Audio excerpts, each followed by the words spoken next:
I heard this young lady, she was talking to her dad, and her dad actually made a joke saying, you know, you can't be too careful. We're in a Walmart. And the daughter just chuckled. And then she must have heard something because she turned around and she said, he's got a gun. He's got a gun. And so everybody just started running. And then you heard these pop, pop, pop, pop, pop. But the strangest thing, it didn't sound like a gun you shoot up in the air. At first we thought maybe it was a BB gun. And so one of the employees says maybe because of the way the Walmart is built, it muffles the sound. But it is just, you just don't know. All you can't think, you freeze. And people were actually trying to video, and you're saying, go, move, move, move. And oh my goodness. So we made our way to the door and got out on the side and we just started running. And I left my purse, my cane, I have nothing. But I just prayed to God that this was a false alarm. But it's just mind-boggling that someone would come in a Walmart or anywhere and just start shooting. Well, here we go again, everybody. Another day in America. Only this time in the bio country. And it's just ridiculous that you can't even go shopping without getting shot. I made a comment on my Facebook profile to a friend of mine. I told her that it looks like I'll be in the market for purchasing a bulletproof vest in the very near future. Oh well. Life in America.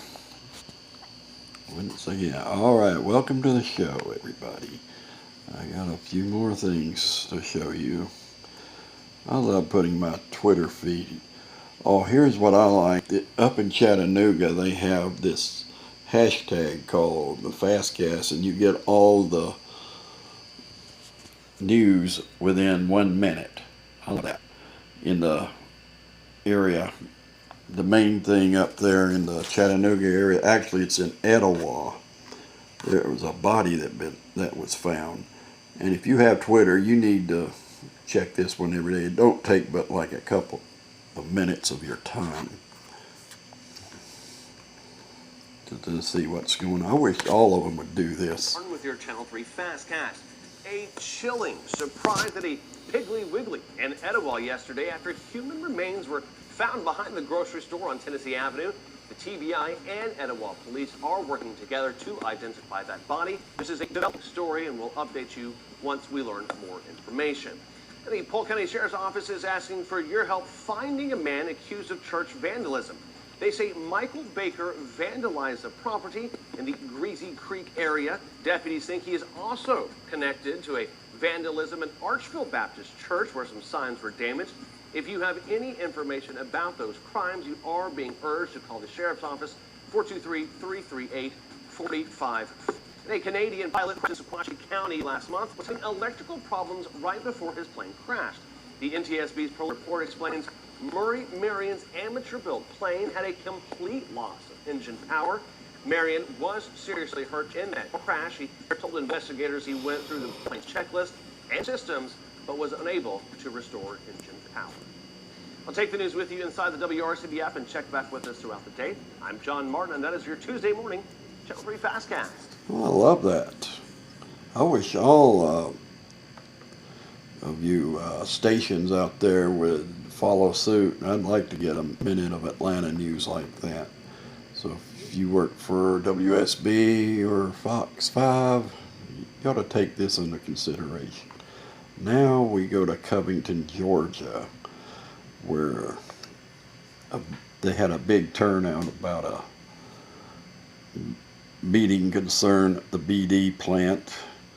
I'll let them explain it to you more. The mayor pledges independent testing, and he reveals the mayor.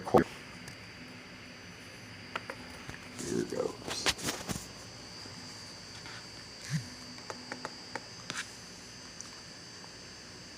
Oh, where's my sound?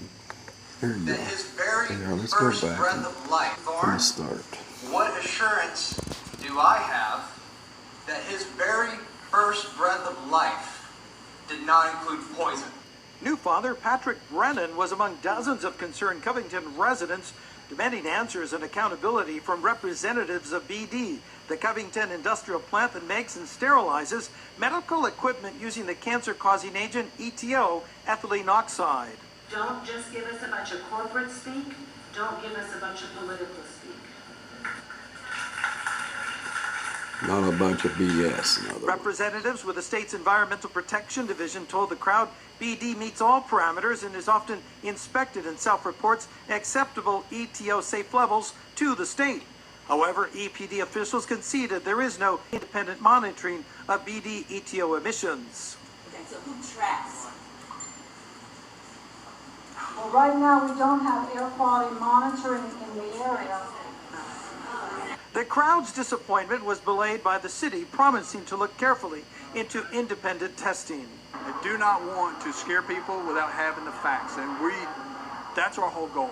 But many are scared, as several spoke of cancer in their families and neighborhoods. Representatives of BD were also on hand, talking about already taking voluntary measures to reduce ETO emissions to better than acceptable standards and their strong belief in the plant's safety. I want to be very clear on this. We do not feel that anything we're doing is causing anyone to be sick.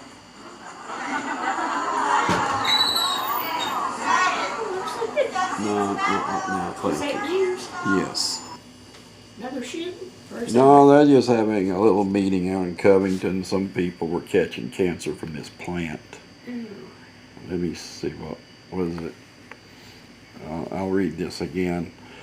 Big turnout at Covington Town Hall meeting concerning the BD plant and its ETO releases. The mayor pledges independent testing as EPD reveals the state does not have air quality monitoring in the area. That's out in Covington. I meant to get some air filters. I meant to get some filters for the furnace when we went to Lowe's and I forgot it. Okay. But I guess Kmart's got filters, don't they? Kmart don't exist. I mean, well, Walmart. Well, there you go. Go out on Lowe's, just Yeah, take your pick. Get them whenever we went. I forgot all about it. Mm-hmm.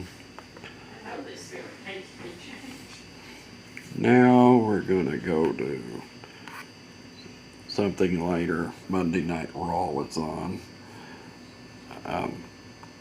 This guy, they did a show in Jacksonville last night. Fight Bobby and I Am Alias. I don't follow wrestling like I used to, but here we go. We need a little entertainment while this guy has no business future at all for being a musician though. Elias has one documentary out. It looks like they're in production for another. Elias is live. Next.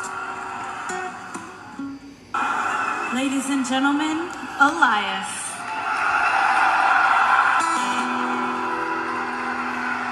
Over this way. And just get a close-up on the fingers, okay? That's where the magic goes down. I like the way he bullies his cameraman away. Good. Right there. That feels good. Hey, get right over here, okay? What are you doing? You listen to every word I say, okay? Now, last week, that idiot, that punk, that nobody, Bobby Lashley, he came out here and he interrupted me and he ruined the whole thing. That's not happening tonight, okay? Your entire comeback has been a joke. Maybe we'll go somewhere else. We'll film the documentary. We'll go in the back somewhere where we're not going to be interrupted by a guy like this. Come on, get out of here. You know, I'm done with you. You guys, just you stick with me. We don't worry about any of that here. Let me see that. Hold on here. I just want to check if the sheets have... Oh, and Elias Ashley.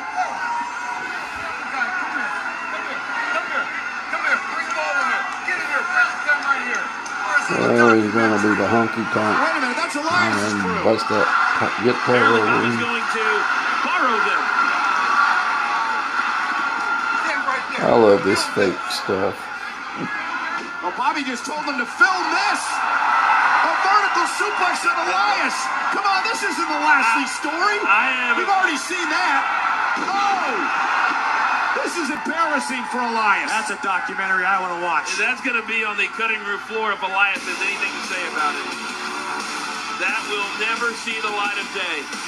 Who do these guys work for anyway? Hey, checks.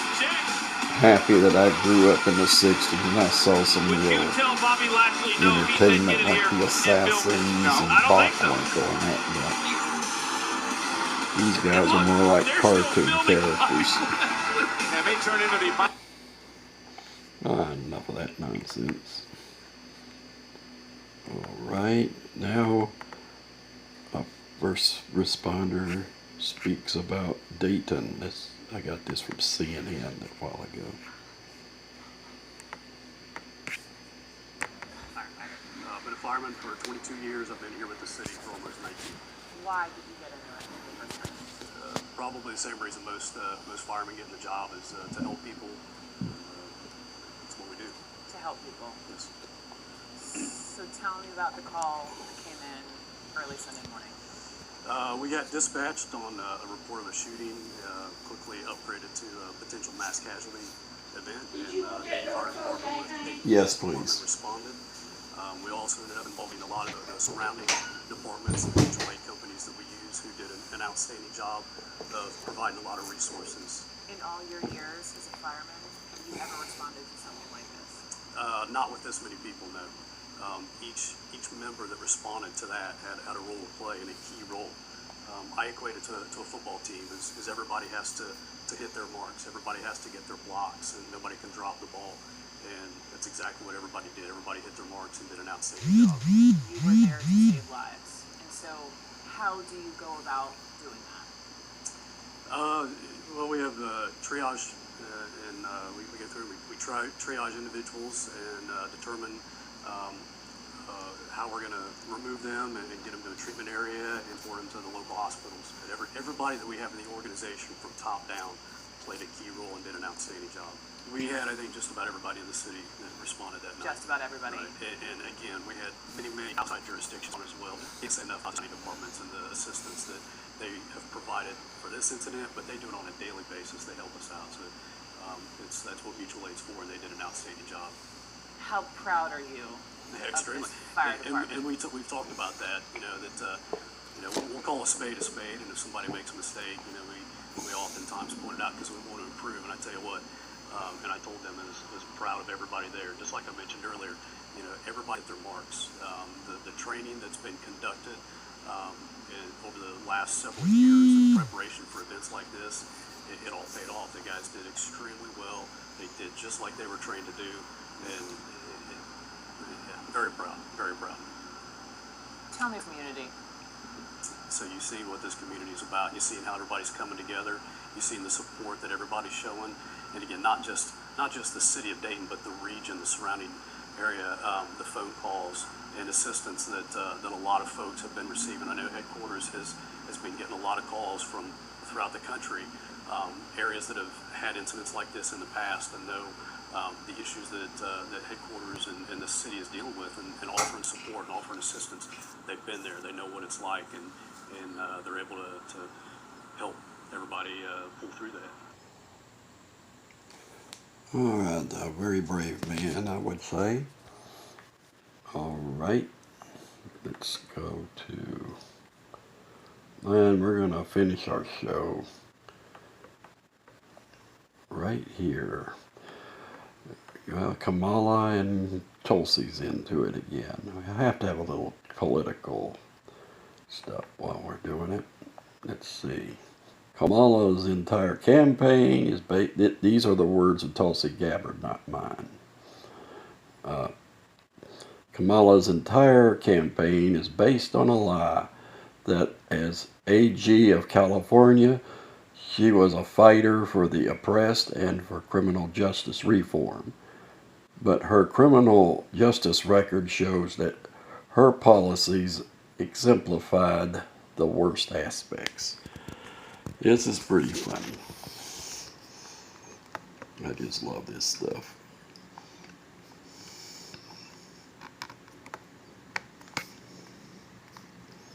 Turn on for me. Moment. with Senator Kamala Harris calling out her record as a prosecutor. I want to take a listen to what you said. Talk about the debates last night, because you had quite a moment with Senator Kamala Harris calling out her record as a prosecutor. I want to take a listen to what you said. Senator Harris says she's proud of her record as a prosecutor and that she'll be a prosecutor president, but I'm deeply concerned about this record. There are too many examples to cite. She put over 1,500 people in jail for marijuana violations and then laughed about it when she was asked if she ever smoked marijuana. She blocked evidence. That would have freed an innocent man from death row until the courts forced her to do so. She kept people in prison beyond their sentences to use them as cheap labor for the state of California. And she fought to keep cash bail system in place that impacts poor people in the worst kind of way. Congresswoman, did you looking for from Senator Harris? I got no answers, but more importantly, the American people, voters, got no answers. Senator Harris said very basically last night, proud of her record, yet she failed to answer pointed questions about these parts of her have been a champion for the people. Instead, she was the exact opposite. She was perpetuating the worst part of our criminal justice system that disproportionately impacts our black and brown brothers and sisters, poor people in California. And I'm concerned about the kind of leadership that she'll bring to the White House, because she's built her whole presidential campaign around being a champion for minorities, being a champion for the people. But once again, when you look at her record, and I'm not talking about a record from 30 years ago or 15 years ago, we're talking about her record in the very last job she had just a couple of years ago as Attorney General in California. Well, as you see, Tulsi is getting it out. Something tells me Kamala and Tulsi are both auditioning to be the next vice president if and when Mr. Biden wins the nomination. I apologize for it freezing up, but I was about finished anyway. So anyway, thank you for dropping by, and hopefully if I have the data, I'll see you tomorrow. Until then, peace out.